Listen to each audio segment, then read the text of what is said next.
Petals. My boyfriend is from Henan also. Nakakainis lang, hindi sila mahilig sa rice.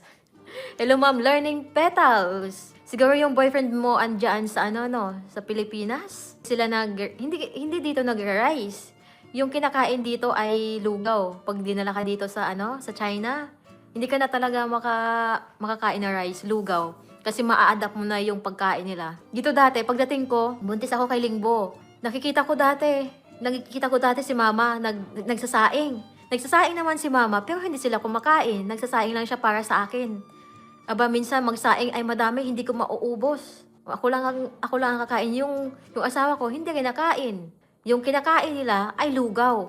Aba, sabi ko kay mama, hindi mo na ako makasaingan. Kung anong kinakain nyo, kakainin ko din. Yung okay na din sa akin yung lugaw.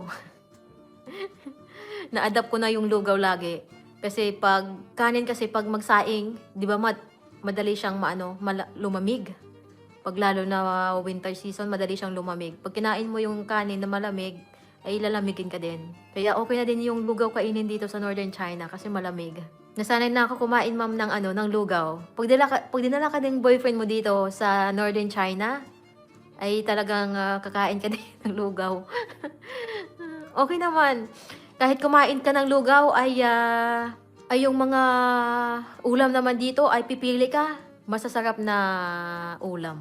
Dito halos kumakain ng ulam, hindi sila nagluluto ng isang putahe lang. Nagluluto sila ng isa hanggang 4 na putahe bawat kain. Kaya hindi ka maboboard kumain kahit lugaw dito. Pipili ka kung anong kakainin mo na putahe.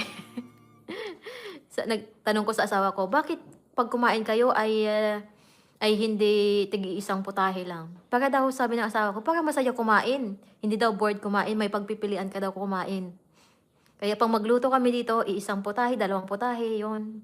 O pag may bisita, nagluluto kami mga 4 na putahe.